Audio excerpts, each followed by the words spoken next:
दोस्तों स्टडी 91 में आप सभी का बहुत बहुत स्वागत है। और आज दोस्तों डेली करंट अफेयर की सीरीज में हम लोग कवर करने जा रहे हैं 19 नवंबर के मोस्ट इंपॉर्टेंट करंट अफेयर के प्रश्नों को। तो चलिए शुरू करते हैं और देखते हैं कि आज हमारे लिए कौन कौन से खास प्रश्न हैं। जिन लोगों को पीडीएफ की जरूरत होगी, टेस्ट देने की जरूरत होगी, वो हमारे वेबसाइट या एप्लीकेशन से प्रोग्राम से जुड़ जाएं, जहां आपको फ्री ऑफ कॉस्ट पीडीएफ दिया जाता है और क्वेश्चन आंसर हल करना यानी टेस्ट वगैरह भी प्रोवाइड किए जाते हैं। तो जल्दी से आ जाइए और चीजों को आप देख लीजिए, ठीक है। चलिए बढ़ते हैं आगे क्वेश्चन की तरफ। पहला क्वेश्चन ये रहा आपकी स्क्रीन पर। हाल ही में चर्चित कोच्चि मैंगलोर प्राकृतिक गैस पाइपलाइन परियोजना में कौन सा कथन यहां पर जो है उसकी पुष्टि करता है, कौन सा कथन उससे संबंधित है, आपको यह बताना है, ठीक है।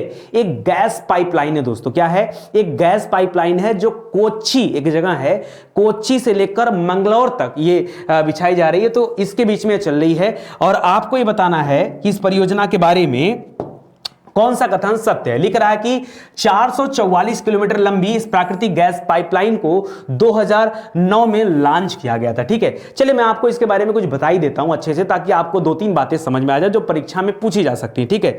याद रखें दोस्तों, ये प्रश्न इंपॉर्टेंट क्यों है? इंपॉर्टेंट इसलिए है क्योंकि आपने सुना होगा गेल के बारे में, gas authority of India limited, ठीक है। तो याद रखेगा गेल के बारे में सुना होगा। गेल के द्वारा दोस्तों इसको बनाया जा रहा है और चर्चा में इसलिए आया क्योंकि इस प्रोजेक्ट को लॉन्च किया गया था 2009 में, लेकिन कुछ बाधा आने की वजह से इसको 2013 में स्टार्ट किया गया और इसको 2 चरणों में शुरू किया गया। अब जाकर के इसका काम कंप्लीट हुआ 2020 में, ठीक है। अच्छा, मामला क्या था, दिक्कत क्या था? दिक्कत यह था दोस्तों कि अब जाहिर सी बात है, अगर जैसे रोड बनाना हो या कहीं से नहर गुजारनी हो या कहीं से पाइपलाइन लेके जाना हो तो उसके लिए भूमि का अधिग्रहण करना पड़ता है। और भूमि अधिग्रहण यहां पर एक मुख्य समस्या थी, जिसकी वजह से इस पूरे प्रोजेक्ट की कास्ट भी लगभग दोगुनी हो गई, ठीक है। 3000 करोड़ के अंदर यह प्रोजेक्ट बनने वाला था, यानी साफ साफ यहां पे दे रहा है कि 2915 करोड़ रुपए की अनुमानित लागत थी, जो कि लास्ट टाइम बढ़ते बढ़ते कितना हो गया? 5750 करोड़ रुपए से भी अधिक हो चुका था, ठीक है। तो इस वजह से चर्चा में आया कि प्रोजेक्ट पे दुगुना लागत आ रहा है। यह तो आपका पहला पॉइंट हो गया। कोच्चि से मैंगलोर तक बिछाया जा रहा है, दूसरा पॉइंट हो गया। Gas authority of India limited के द्वारा इसको बनाया जा रहा है, तीसरा हो गया। 444 किलोमीटर लंबी यहां पे पाइपलाइन है, यह आपका अगला हो गया, ठीक है। इस बार नवंबर में पूर्ण होने जा रहा है। तो यहां पर दिए गए सभी कथन फिलहाल तो क्या है? सही है। अब रही बात की परीक्षा में प्रश्न पूछा जा सकता है या नहीं, तो मेरे तरफ से यह कहा जा सकता है कि ऐसे प्रश्न आपके परीक्षा में नहीं पूछे जाते हैं, नहीं पूछे जाते हैं। जो बात सत्य है वो मैं आपको बता रहा हूं। अब आप कहेंगे अगर नहीं पूछे जाते हैं सर तो आपने क्यों पढ़ाया? तो दोस्तों मैंने इसलिए पढ़ाया क्योंकि आपको जानकारी रहे।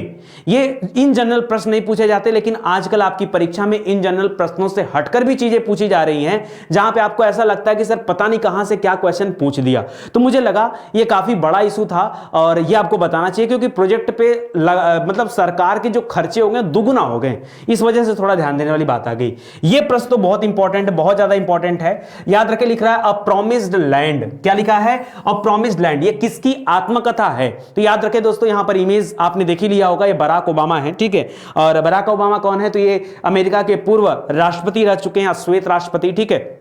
और इनके जीवन की कथा है। 2011 में जब हमला हुआ था दोस्तों, ओसामा बिन लादेन ने जब हमला किया था अमेरिका में, तब तक की पूरी कहानी इस आत्मकथा में लिखी गई है। ये बराक ओबामा की आत्मकथा है, ठीक है। ये प्रश्न आपके लिए इंपॉर्टेंट है और इसको आप याद रखेंगे, ठीक है। बहुत इंपॉर्टेंट, इसको आप ध्यान रखिएगा, ठीक है। चलिए आगे बढ़ते हैं दोस्तों, आगे बढ़ते हैं।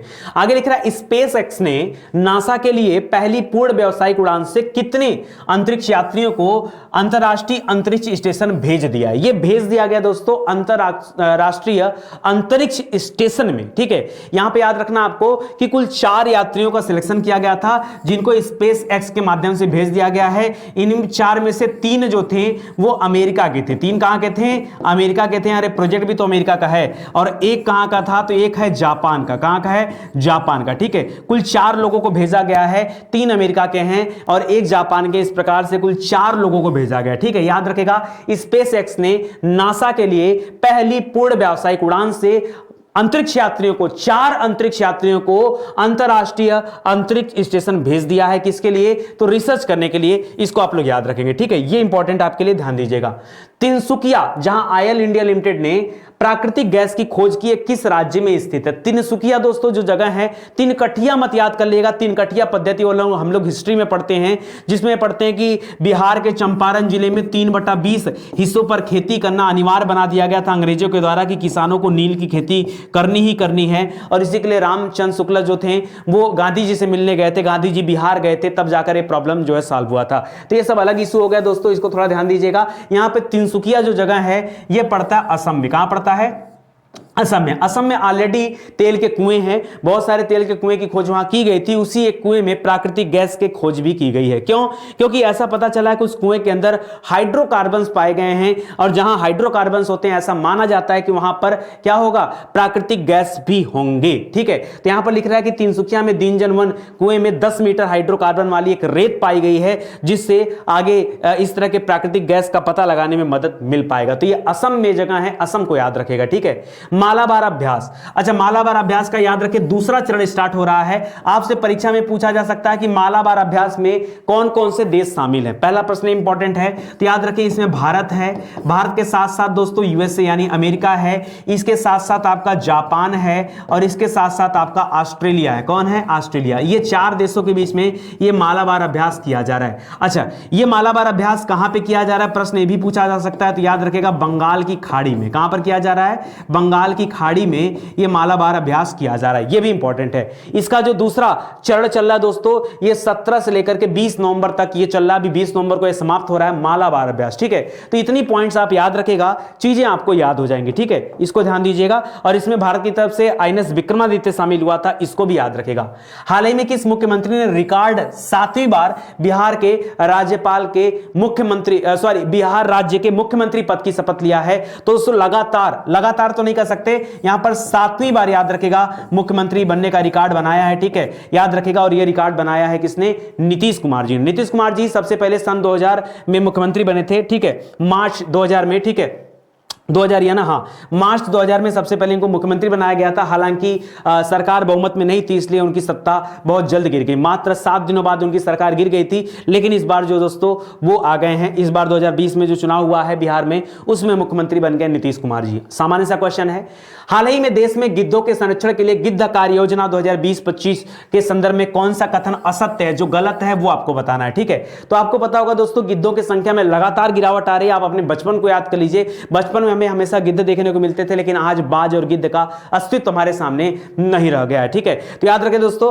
करा 16 नवंबर 2020 को केंद्रीय पर्यावरण वन जलवायु परिवर्तन मंत्रालय के द्वारा इसकी शुरुआत किया गया। यह बिल्कुल सही है। करा गिद्धों की 11 अभिलिखित प्रजातियां ही भारत में पाई जाती हैं। ये यहां पर इस तरह की प्रजातियों के बारे में जो कथन दे रहा है ये गलत है। ठीक है, याद रखेंगे। दूसरा गलत है, और आपसे पूछा भी था कौन सा असत्य है, तो असत्य कौन सा है? ये जो केवल 2 सही है, ये जो लिख रहा है ये असत्य है। ठीक है, हालांकि असत्य के मामले में भी असत्य हो जाएगा। ठीक है भाई, 1-2 सही, ये भी तो गलत है और ये वाला भी गलत है। तो यहां पर थोड़ा सा आप याद रखेगा, आप अपने मन से समझ लीजिए, थोड़ा आप समझदार आदमी है। ठीक है, अच्छा, यहां पे जो आप लोगों को याद रखने वाली बात है वो ये है कि अगर एक आंकड़ा देखा जाए, जो आंकड़ा प्रस्तुत किया गया, उस आंकड़े में यह बताया गया कि 1990 से लेकर के 2007 तक में अगर गिद्धों की बात करें तो उनकी संख्या में 99% की गिरावट दर्ज की गई। बच्चा क्या? किसी चीज की 99% अगर विलुप्त हो गए, समाप्त हो गए, तो बचा क्या? 1%। सोचो, ये किसकी वजह से हुआ? तो मनुष्यों की वजह से हुआ। तो याद रखिए दोस्तों, यहां पे 99% जो स्पेशल इनकी 3 प्रजातियां थी, जिसमें ओरिएंटल व्हाइट बैक और लॉन्ग बिल्ड और स्लेटर बिल्ड होता था, उसमें पाया गया। और जो लाल सिर वाले गिद्ध जो होते थे, उसमें गिरावट जो पाई गई वो कितना पाई गई? तो यहां 91% दे रहा दोस्तों, 91% की गिरावट पाई गई है। और जो इजिप्टियन गिद्ध थे, इसमें 80% की गिरावट पाई गई है। ठीक है, तो इसको जो है संरक्षित करने की बात की जा रही है, और कैसे इनकी संख्या में वृद्धि किया जाए उसके लिए भी सरकार प्रयासरत है। किस राज्य में 14 से 20 नवंबर तक में बाल अधिकार सप्ताह मनाया जा रहा है? कौन सा राज्य है जहां बाल अधिकार सप्ताह मनाया जा रहा है? ठीक है, तो दोस्तों यह प्रोग्राम स्टार्ट किया गया राजस्थान सरकार के द्वारा। आप पूछेंगे क्यों इंपॉर्टेंट है, तो मैं ऐसा कहूंगा कि यह अपने आप में थोड़ा सा एंटीक प्रोजेक्ट है। ऐसे बच्चे जो जिनके माता पिता नहीं, जो अनाथ हैं, और वो जो बाल सुधार गृह में है, या फिर जिनका कोई नहीं है, ठीक है, उनके लिए राज्यों में दोस्तों आपने सुना होगा इस तरह के छोटे छोटे क्या बने होते हैं, बाल संरक्षण गृह बने होते हैं, वहां पर दोस्तों ये प्रोजेक्ट, ये जो पॉलिसी चल रही है, ये काम आएगा। लिख रहा है कि सप्ताह की शुरुआत करते हुए राजस्थान के मुख्यमंत्री अशोक गहलोत ने अनाथ और निराश्रित, यानी जिनका कोई नहीं है, निर्धन आश्रित, जिनका कोई दूसरा नहीं है, निराश्रित बच्चों को 2 नई योजनाएं, एक योजना का नाम है वात्सल्य और दूसरी योजना का नाम है समर्थ। ठीक है, ये 2 नई योजनाओं को स्टार्ट किया गया है, तो इसको याद रखेंगे, ये राजस्थान सरकार के द्वारा स्टार्ट किया गया है। सौर ऊर्जा से पूर्ण रूप से संचालित एशिया की प्रथम कपड़ा मिल कहां पर है? सौर ऊर्जा से चलने वाली एशिया की पहली कपड़ा मिल। ठीक है, वैसे कपड़ा के बारे में देखा जाए तो गुजरात और महाराष्ट्र, 2 राज्य हमेशा आगे रहते हैं, लेकिन यहां पर उत्तर है आपका महाराष्ट्र। ठीक है, याद रखेगा उत्तर क्या है आपका? महाराष्ट्र। महाराष्ट्र में सौर ऊर्जा से चलने वाली क्या बनाया गया है? याद रखें, एक मिल स्थापित की गई, कपड़ा मिल, जहां पे पूरी तरह से यह सौर ऊर्जा से संचालित होगी। ठीक है, तो इसको याद रखेगा, यहां पर लिख रहा है, करा महाराष्ट्र के परभणी जिले में इसको स्थापित किया जाएगा। जय भवानी महिलाओं की सहकारी कपड़ा मिल भारत में सौर ऊर्जा से संचालित होने वाली पहली यहां पर कपड़ा मिल होगी। ठीक है, तो इसको याद रखेंगे, इंपॉर्टेंट है।